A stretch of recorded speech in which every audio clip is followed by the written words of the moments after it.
Jonah here. It's not a beer review. It is the Real Ale Festival review, which I probably should have done before now. But yeah, as some of you know, my lovely Dutch boy, my pet, um, lovely cat, died, and it kind of put me off beers for a while. So I had a week off to kind of recover. So apologies. However, um, I actually drank my last beers from this on Friday, 31st, I guess that would have been.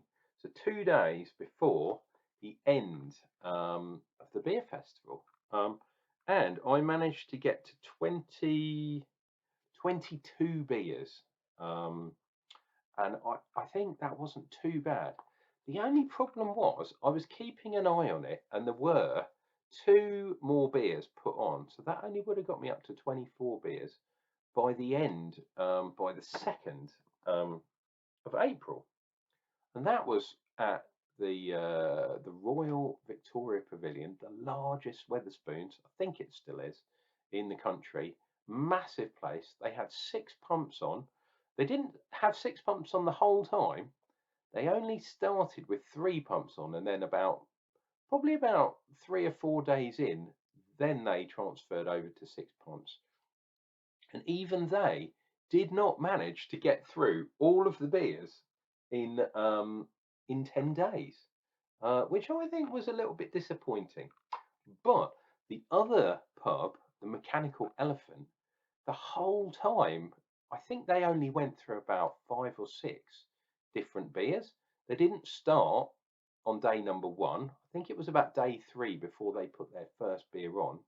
Um, and the other thing that I thought was weird was they were putting on, in both pubs, they were putting on beers that weren't part of the beer festival, um, but they put them on through pumps which had the beer festival moniker. So I bought them, obviously, looked for them within my little tasting notes, and yeah, they weren't there, and I was like, what's going on?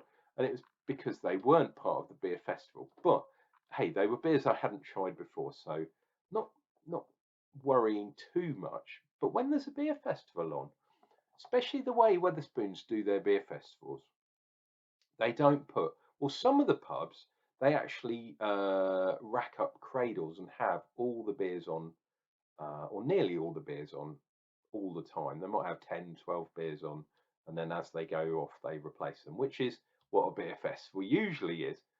But yeah, in the Mechanical Elephant, especially, they only had like one or two festival beers on at any one time. Very, very strange. Anyway, I missed out on the Hook Norton Marula Stout, which was available, but as I say, I had other things going on. The Glamorgan F Fresh that came on, I noticed that. The Nethergate Humble Magna, which is another dark stout.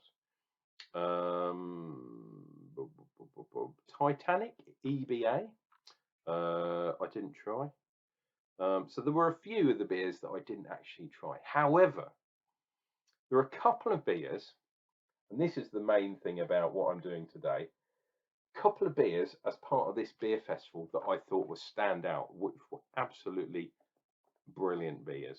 One of them might not be for everyone, and the other one, I think, probably the best beer. So, J.W. Lee's Vanilla Cream Pale, I thought was absolutely fantastic. It was a really light beer. It basically tasted a bit like cream soda, so it had a vanilla kind of taste, sarsaparilla, or whatever. But it was a really light cream ale. It was absolutely gorgeous. A little bit sweet, but on a late spring, or it was basically spring, wasn't it? It was March, end of March, beginning of April. But for that time of year, absolutely gorgeous beer. Fantastic. Like I say, not everyone will like it because it was a little bit sweet. It was something completely different. Um, so that was one of my standouts. And the more traditional one, which again was quite a light beer, it was under 5%, was the Cairngorm White Lady. And that was a bit more traditional, a pale ale, as I say, 4.7%, so just under 5%. But that was a fantastic pale ale. And weirdly, I don't know if it was just because of where I live or the way they put them on, or I don't know if there's a schedule or anything like. I don't think there is, because I went to 4 different Wetherspoons in the end. Would have been 5, but the other one that's in the local area, the Norman Wisdom, it's the Grimdale.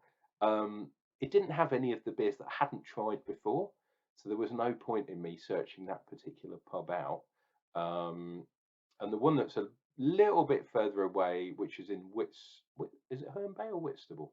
Somewhere along those between those two, might actually be Herne Bay. But anyway, um, yeah, there was one, but to get there, it's a good half an hour drive just to drink a half or a pint of one beer. Um, yeah, I'm not that mad. Maybe if I was totally out of it, I probably could have done it. But yeah, didn't manage to hit all of them. But 22, I think it was 22, 23. I can't remember exactly. Beers out of the 30 with a couple of days to go. I don't think I would have hit all 30, put it that way. But I probably would have got up into 25, maybe 26 beers, something like that.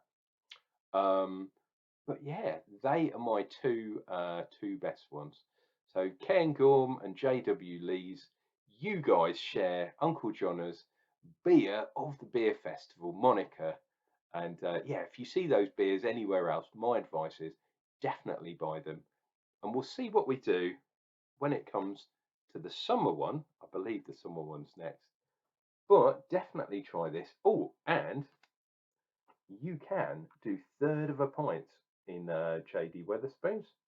Um, so basically, if your pub is doing 6 beers, why not have yeah, all 6? You'll only have drunk 2 pints, have some food, and you'd be all right for driving within an hour. So you know, why not do that kind of stuff? Don't drink and drive straight after you've drunk your beers. Have some food, sit down, have a bit of a chat, make sure you're okay to drive. But 2 pints with some food, with an hour in between, you should be all right.